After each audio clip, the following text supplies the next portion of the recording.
Never run out of battery again with the INIU portable charger, the slimmest 10,000 milliamp hour power bank that keeps your devices charged on the go. Stay powered up wherever you go. Click the link in the video description to shop now on Amazon. Welcome to Champions League Spotlight, where we dive into the world of Europe's biggest club competition. I'm your host, Flo Lloyd-Hughes, and today we're talking about a Champions League semi-final first leg that will be remembered for a long time: Chelsea versus Barcelona.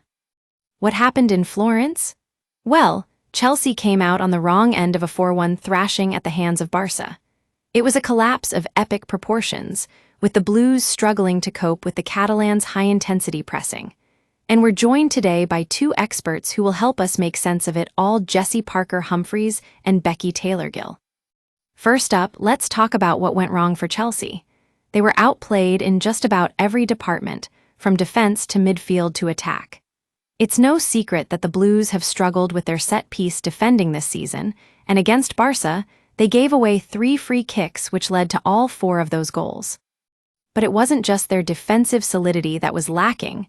Chelsea's attacking threat was also severely curtailed by the opposing team's high-intensity pressing.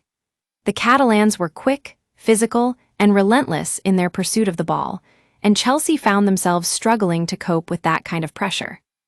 And then there's the small matter of Chelsea's star striker, Sonia Bompastor, or at least what we thought was a star striker going into this match. Bompastor was substituted off just before halftime after coming on as a second-half substitute in the first leg. The reasoning behind that substitution is still unclear, but one thing's for sure: it didn't work out. Now, let's switch gears and talk about Arsenal, the Gunners who have been quietly making their way through the Champions League without too much fuss.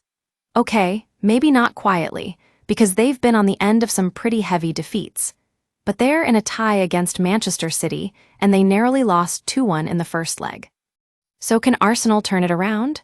Well, it's going to be no easy task, especially when you consider that City have been one of the top teams in the league this season. But Arsenal do have some quality players who have consistently performed well, like their star midfielder, Martinelli. We're joined now by two experts who will help us break down what went wrong for Chelsea and how Arsenal can turn it around: Jessie Parker-Humphries and Becky Taylor-Gill. Welcome both of you to the show. Now let's dive deeper into this tie with the help of our guests. What did we miss in that first leg between Barcelona and Chelsea?